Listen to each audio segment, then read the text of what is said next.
Hello and welcome back to another one of my history book review videos. I've done quite a few of these. I love doing these videos. All of these books I was kindly sent by the publisher, which is Pen and Sword, and all of these books actually have a crime element to them. So they're all kind of historic, but they've all got a crime element to them as well. So if you like crime, then you'll like this.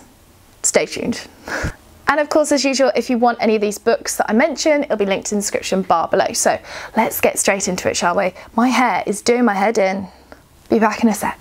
Right, that's better. So first off, I have Mary Ann Cotton, Dark Angel, Britain's First Female Serial Killer by Martin Connelly. Now, this book was made into a little mini-series by ITV called Dark Angel, and it starred Joanne Froggatt, who played Anna Bates in Downton Abbey. So if you like Downton Abbey, remember Anna Bates? She plays Mary Ann Cotton, and I loved that so much. And I saw this and I thought that the two were the same. The two are the same. The two are the same.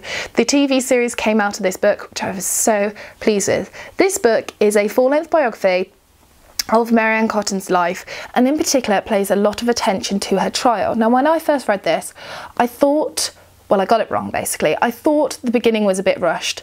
Turns out the beginning is just kind of a little sampler, so to speak, to get you used to and get you up to date, get you up to speed on Mary Ann Cotton's story. The main body of this book is the trial, because the trial was fascinating. Now, I actually researched Mary Ann Cotton for my dissertation many years back, so I already knew the story of Mary Ann Cotton, but I don't know too many things about the trial. If you don't know who she was a serial killer. She was a convicted serial killer. She was hung for her crime, and it's thought that she killed up to 21 members of her immediate family. So she possibly could have killed people like her husbands, her children, her stepchildren, etc. Note the word possibly, because when you read this book, it might change your mind. From reading this book, I found that the trial was a bit of a mess, and actually if it was done today, it would have been a whole load different. The evidence was quite insufficient, and it was just generally a bit messy, and things could have been so much different. And this book just really made me stop and think who the real Mary Ann Cotton was. And, you know, if she did do these things, then she is absolutely horrific. But if she didn't, then we have completely villainised this woman. So if you know the story of Mary Ann Cotton and you want a book that makes you think about her a little bit differently, pick this one up, because this certainly will. Next up, I have Crime, Clemency and Consequence in Britain, 1821 to 39, A Slice of Criminal Life by Alison Eatwell. This book is certainly what it says on the tin. This is about criminal life in the early 19th century. So we look at things like murder, bigamy, theft, etc. in that early part of the 19th century. This book for me was quite a scholarly account, is that a word? I think so. It seemed quite an academic and learned sort of book, and if you're into that sort of approach, that sort of writing style and learning in that sort of way, then this book is definitely for you. And finally, last but oh so certainly not least, these types of books are like my guilty pleasure books, but I completely don't feel guilty about them at all.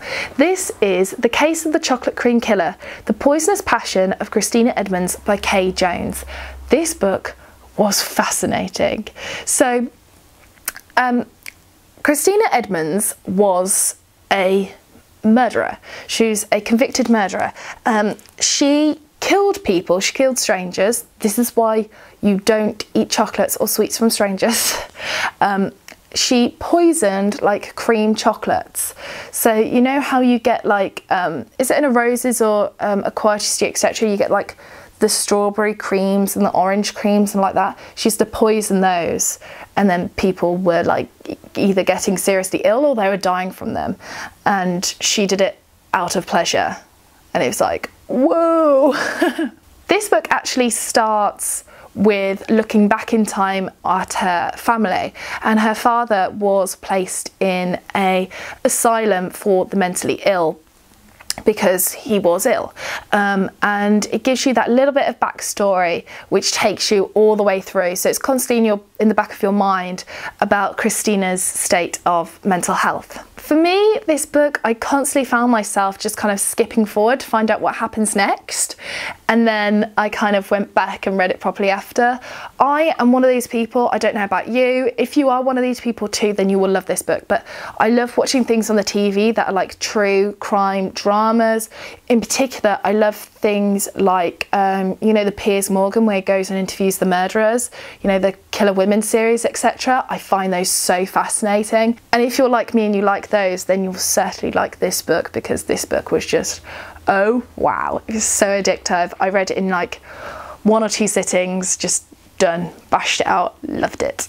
So that's it for my history of crime series. I hope you enjoyed this video. Let me know in the comment section if there's any of these books that are now going to sit on your wish list, or if you've read any already. And that's it for today's video. So take care, and I shall see you soon for the next one.